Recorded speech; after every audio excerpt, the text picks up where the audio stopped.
فیض بھی ہے۔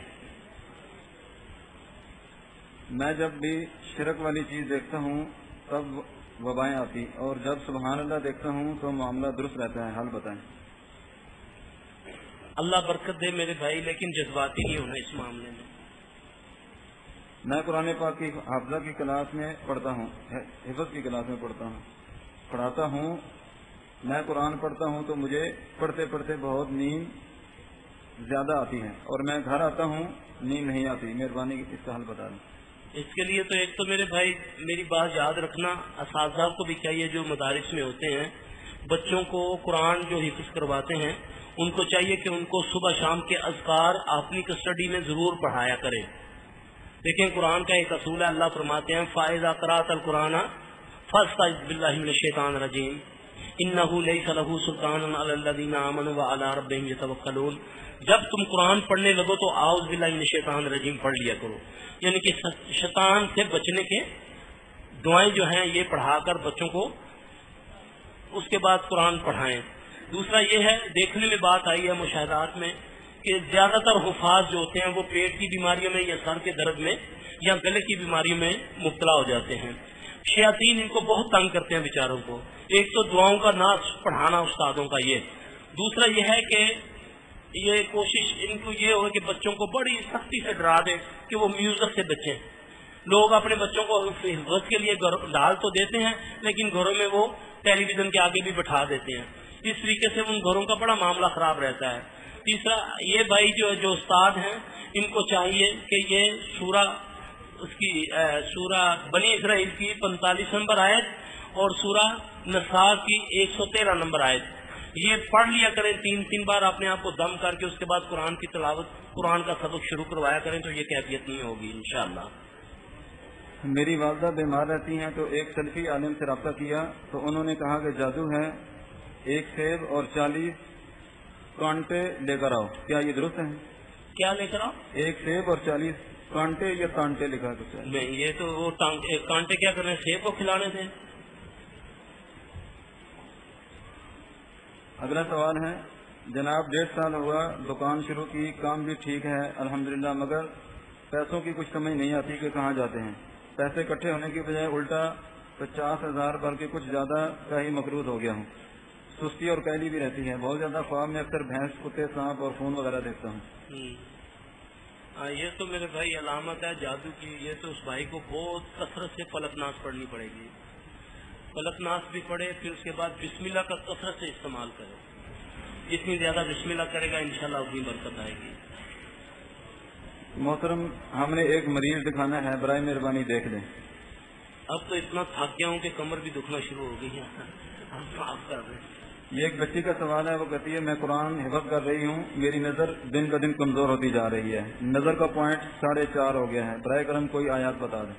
ایک تو یہی فاقہ شفنا لی آیت سورت اس کے ساتھ درود شریف کے ساتھ پڑھے 7 بار ہر نماز کے بعد، رات کو سونے سے پہلے لازمی آنکھوں میں شہد لگائے، اللہ کے فضل سے ٹھیک ہو جائے گی۔ کیا جمعہ والے دن درود پڑھنے والی حدیث صحیح ہے اور اس کے فوائد بتا دیں۔ لیکن جمعے والے دن ہم نے تو ابھی تک یہی سنا ہے الحمدللہ کہ یہ صحیح حدیث ہے، اور کثرت سے درود شریف پڑھنے والے کی ہر مراد پوری ہوتی ہے۔ اور درود مسنون، درود یہ نہیں مولوی والا درود، درود تاج نہیں، لکھی نہیں، درود ابراہیمی۔ اگلا سوال ہے، کل سحری کے وقت میں نے خواب میں دیکھا کہ حرم شریف میں گندا پانی، بھینس اور گدھے وغیرہ دیکھے ہیں، لوگ عبادت کی بجائے پانی میں نہا رہے ہیں، میں نے طواف شروع کیا، آگے بھینس آ گئی بغیر بتائے۔ اللہ معاف، میں اس کی تعبیر نہیں دوں گا، بس دعا کرو اللہ ہمیں ہدایت دے، اللہ ہم مسلمانوں پر رحم کر دے۔ اس کی بڑی عجیب تعبیر بنتی ہے، اللہ تعالی ہمیں محفوظ رکھے، بڑی ہی خطرناک تعبیر ہے اس کی، اللہ اپنے مسلمان کو۔ سلفی صاحب، دم وغیرہ کرنے پر مسلمان مریض سے ہدیہ لیا جا سکتا ہے قرآن حدیث کی روشنی میں؟ کیا جی؟ ہدیہ نہیں، ہدیہ کا میں نہیں، تحفہ ہے، اجرت لی جاتی ہے۔ ہمیں تو چاہیے 40 بکریاں لینی چاہیے ایک دم کی۔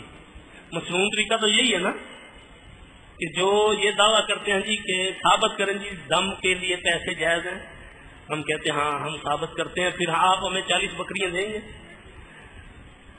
جائز ہے اجرت لینی اللہ کے فضل۔ ہدیہ نہیں، ہدیہ کا میں نہیں، تحفہ ہوتا ہے، تحفے کی قیمت کیوں ہوتی ہے؟ ایک آدمی میں خواب آیا ہے کہ ایک اندیکھے بندے نے میرے ہاتھ میں، اس نے گوشت کا ٹکڑا پکڑایا اور کہا کہ صدقہ کر دو، تعبیر درکار ہے۔ تعبیر تو نہیں بتاؤں گا، کیونکہ تعبیر بتاؤں گا وہ پوری ہو جاتی ہے۔ اس کو بولے اس خواب کو زائل کر دے، جو طریقہ میں نے بتایا ہے، یہ خواب صحیح نہیں ہے۔ یاد رکھنا تعبیریں نہ پوچھا کریں زیادہ۔ تعبیر جو ہے یہ اس طرح پوری ہوتی ہے جیسے پرندے کے پنجے سے مٹی کا جھڑ جانا، یہ رسول اللہ صلی اللہ علیہ وسلم نے فرمایا۔ تو معبر کے اوپر ہے کہ وہ تعبیر دے یا نہ دے، اس کو مجبور نہ کرو۔ خواب میں شادی ہوتے دیکھنا، اس کا کیا مطلب ہے؟ اس کے دو مقصد ہیں۔ اگر تو غیر شادی شدہ ہے، شادی ہوتے دیکھتا ہے، اگر تو نمازی ہے 5 وقت کا۔ شادی 3 قسم کی خواب میں ہوتی ہے، 3 قسم۔ ایک ہے کہ جیسے ماحول بنا ہوا کہ میری شادی ہو رہی ہے، ایک ہے کہ باقاعدہ نکاح ہو رہا ہے۔ ان میں سب سے زیادہ خطرناک یہ ہے خواب کہ میرا نکاح ہو رہا ہے، چاہے وہ شادی شدہ دیکھ رہا ہے یا غیر شادی شدہ دیکھ رہا ہے، اس کا توڑ کرنا چاہیے۔ سمجھو کہ پکا نکاح ہو گیا خانہ خراب کے ساتھ، شیطان کے ساتھ۔ ایک تو یہ وہ خواب کسی کو نہ بتائے، اس کے اثر کو ظاہر کر دے، پھر تو بچ جائے گا، ورنہ پوری زندگی بیٹھا رہے گا، شادی نہیں ہوگی۔ اگلا سوال ہے، کیا بالوں کی وجہ سے بھی انسان پر جادو ہو سکتا ہے؟ اگر ہو جائے تو کیا کیا جائے؟ سب سے بڑا جادو ہوا ہی بالوں سے۔ نبی صلی اللہ علیہ وسلم کے بالوں ہی پر تو جادو ہوا تھا۔ تو عورتوں کو تو چاہیے جب اپنے بال وہ کنگھی سے اتاریں تو وہ بیچاری ان کی وہ ایک گٹ سی بنا کر ان کو پھینک دیتی ہیں۔ اور آپ یقین جانے ایک ایسا عمل ہے نعوذ باللہ کہ اگر وہ اس بال پر کر دیا جائے، پوری زندگی اس کے سر کی درد ٹھیک نہیں ہوگی، پوری زندگی اس کا رحم کا معاملہ ٹھیک نہیں ہوگا۔ اتنا خبیث جادو ہوتا ہے۔ بہترین ہے کہ وہ بہن بیٹی اپنے بالوں کو 3 جگہ سے کاٹ دے، کینچی سے اللہ اکبر کر کے کاٹ کے پھر پھینکا کرے، اس طرح باندھ کے، اور کبھی آزما کے دیکھ لیں۔ عورت کا جڑ سے نکلا ہوا بال آپ کسی بھی گندے پانی میں پھینک دیں، دوسرے دن جا کر دیکھیں تو وہ سانپ بنا ہوگا، وہ آپ کے سامنے چلے گا، کر کے دیکھ لیں آپ۔ شیطان اس کو ایک دم پکڑ لیتے ہیں، آپ آزما کر دیکھ لیں۔ اگلا سوال ہے، کیا عیسائی سے جادو کا علاج کروا سکتے ہیں؟ کس سے؟ عیسائی سے، نصرانی سے۔ نصرانی سے اگر مسلمان ختم ہو جائیں تو پھر اسے کروا سکتے ہیں۔ ہمارے قرآن پر بلیو ہونا چاہیے اللہ کے فضل سے۔ ویسے دیکھا قرآن میں ختم ہو گیا، قرآن تو شفا ہے، وَنُنَزِّلُ مِنَ الْقُرْآنِ مَا هُوَ شِفَاءٌ وَرَحْمَةٌ لِّلْمُؤْمِنِينَ وَلَا يَزِيدُ الظَّالِمِينَ إِلَّا خَسَارًا۔ ظالم وہ ہے جس کو قرآن پر بلیو نہیں ہے۔ ہمارے بھائی کو کافی عرصے سے شوگر ہے، کہتے ہیں شوگر کا علاج نہیں ہے۔ بتا دیا جی، بتا دیا، شوگر کا علاج کر کے دیکھ لیں، فیس بعد میں دینا۔ آپ نے جو درد کی دعا بتائی ہے وہ دوبارہ بتا دیں۔ 3 بار بسم اللہ بسم اللہ، پیارے رسول کی پیاری دعاؤں کے اندر یہ بھائی نے سوال کیا کہ درد کی دعا بتائیں۔ اس پیارے رسول کی پیاری دعا میں لکھا ہوا ہے ہر درد کی دعا کا 3 بار بسم اللہ بسم اللہ بسم اللہ، 7 بار پڑھے اعوذ بعزت اللہ و قدرتہ من شر ما اجد واحذر، 1 بار فلق ناس پڑھ کے اس جگہ ہاتھ رکھ کے یہ پڑھے۔ پھر آپ نے یاد رکھو، گھر میں کبھی کسی کو چوٹ لگ جائے، باہر لگ جائے، جل جائے، کسی بچے کو چوٹ لگ جائے، ڈاکٹر کے پاس تو جانا ہی جانا ہے۔ یقین جانے آپ پہلے یہ دعا پڑھ دیں، اللہ کے فضل سے وہ بیماری کم ہو جائے گی، بڑھے گی نہیں۔ عموماً لوگوں کو چوٹ لگتی ہے، موچ آ جاتی ہے، پھر وہ پوری زندگی بیچارے لیے پھرتے ہیں، جی ڈاکٹروں کو سمجھ نہیں آ رہی ہے۔